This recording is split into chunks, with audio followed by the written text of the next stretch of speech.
Okay. So, welcome back. My name's Scott. We're back to Guff Stuff Weekly. I know it's been more than a week, but guess what? That's how life is. I got Javen here with me, and I think we're just going to wing it. Free for all today. Not going to get too crazy. So, this is what I was thinking anyway. I was thinking, because we're two different age categories. I have a little older perspective. You have a little younger perspective. But I was thinking, this is my thought. I want to talk about what role-playing and not role-playing and tabletop RPG, to be specific for you weirdos out there, and board games and dice games and card games. What has that done for you in your life? What positive things have come from that? So, I think that's for me. For all of us, for both of us, yeah. Well, it's given me enjoyment for one. Yep. That's definitely a big positive. It's networked me to meet a lot of people who are pretty dang cool. Made lifelong friends through role playing. Through like D&D and stuff. I've seen it impact people who were not so socially apt, and it made them friends and just help them interact with people in general. Right. Yeah. No, I agree. I can agree with all those. I mean, it's a part of who I am at this point. Like, if you ask me, it's basically like what would I rather be doing with my time? Well, role playing and board games and stuff is pretty much near the top of what I would like to be doing with my time. Yeah, no, I second that completely. Yeah, I mean, how about for you?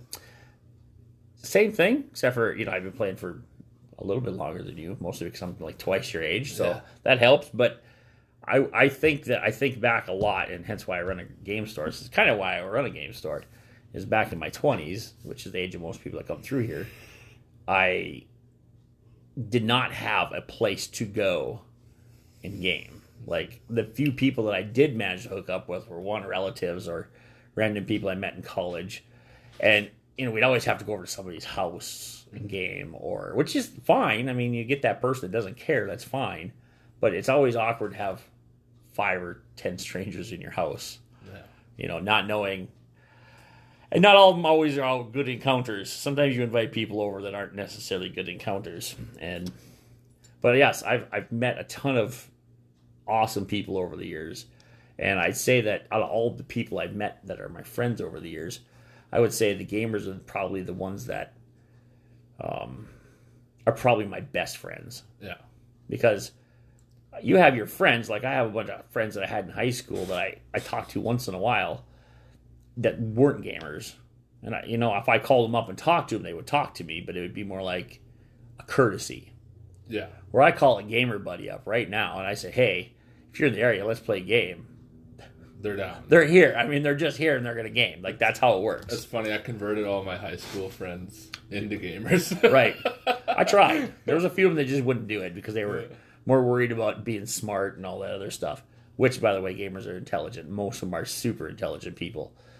But, a few of my friends were just like more bookworms, studious. They wanted to be teachers or professors in college and physicists or whatever else. I don't know what happened to me, but yeah, so there's that. It has given, gaming has also, with kids, gave me an outlet to do something with my kids that didn't even really cost a lot of money. Yeah. You can sit down with a player's handbook and a monster manual and just go. And if you don't have that, well, you can look it up online. Now you can. Back in the day, you couldn't. It's a very good bonding experience I've seen over the years. Like you said, I've made a lot of friends.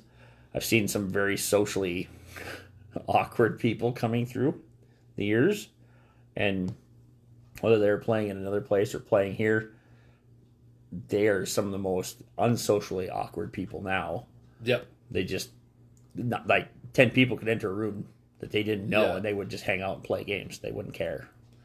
Yep. That to me means a ton. That's what gaming's done for me, for my life. The other thing is that, like, there's benefits of, like, I mean, not so much for me because I had public speaking background before I was a gamer. Right. And kind of a theater background and stuff like that before I was a gamer. Right. But it gets people more interested in the arts. And the biggest thing, especially with role-playing games, is to role-play you have to be able to critically think.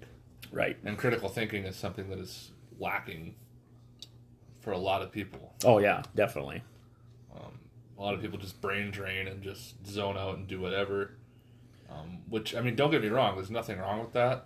But if you want something more and want some critical thinking in your life, gaming is really good. Especially strategy games, too, with board games. You know, you think of chess as being a pretty cerebral game. Right. Well, imagine chess with 1,000 moving pieces and you get like Magic the Gathering. Right, yeah. Yeah. For professional chess players, go and play Magic the Gathering because it's more competitive. Yeah, exactly. It's yes, yeah. It's definitely a wonderful thing. I don't know how to.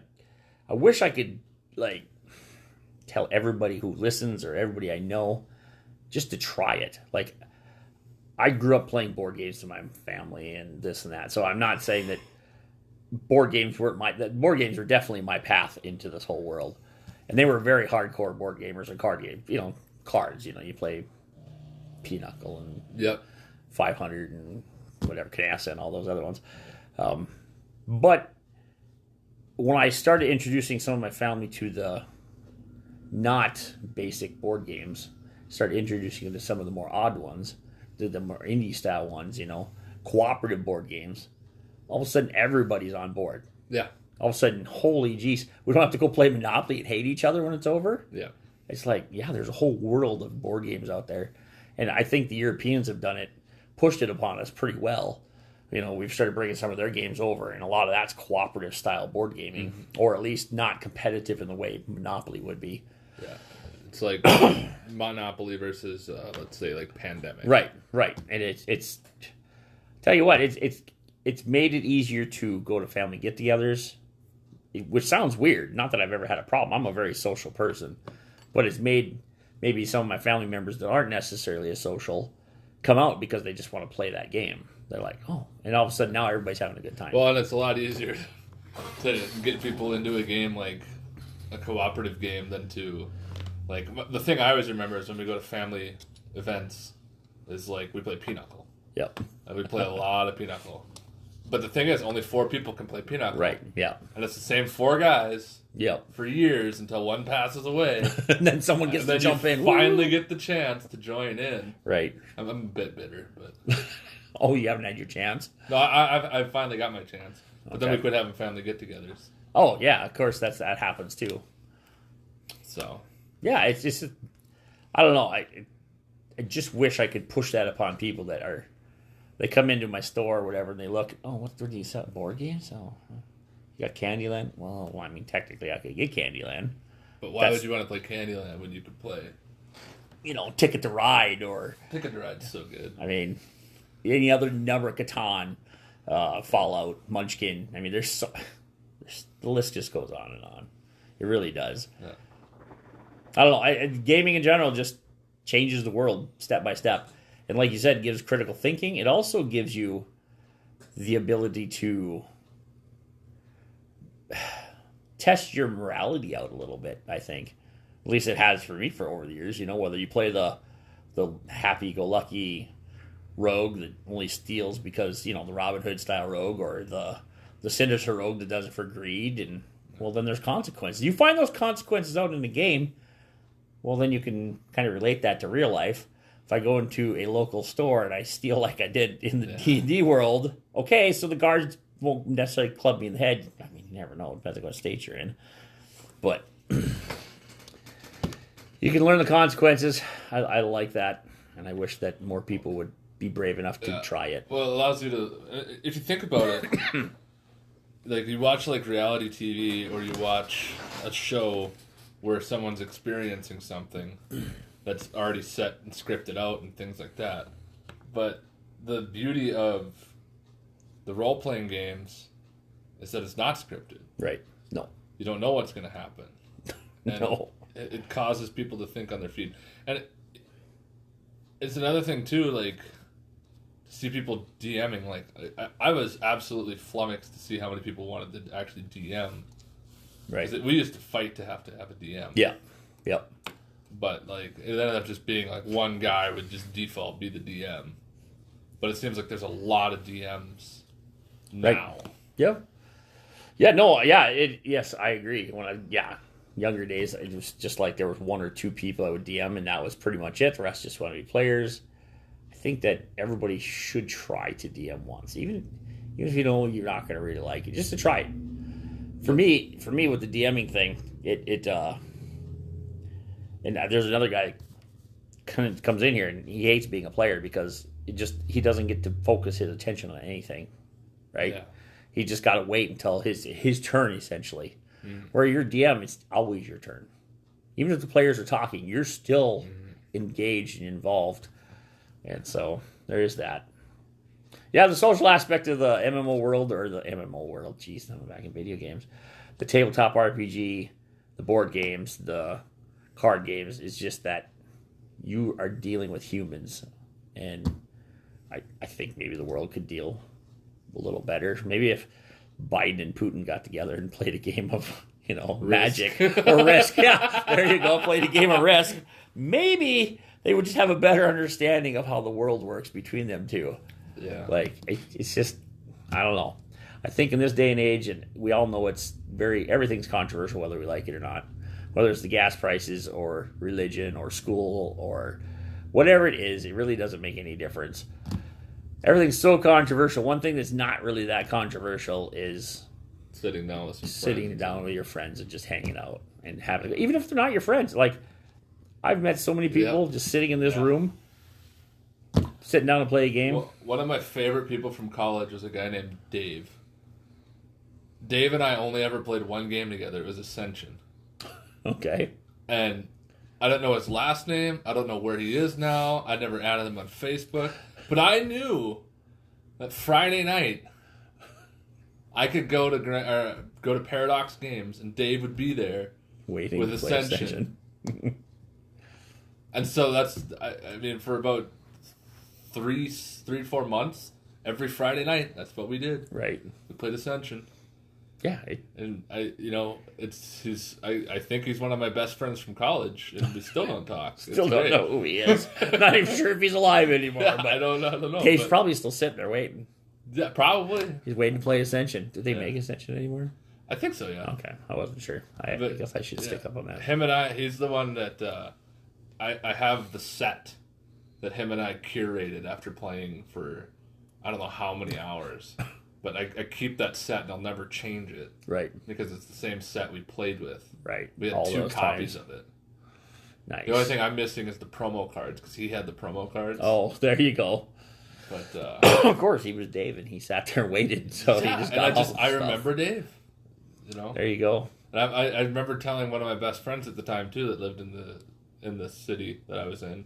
I said, "Hey man, you gotta meet this Dave guy. He's really cool. Right. Come play Ascension." Oh, okay. Yeah, we'll come play Ascension.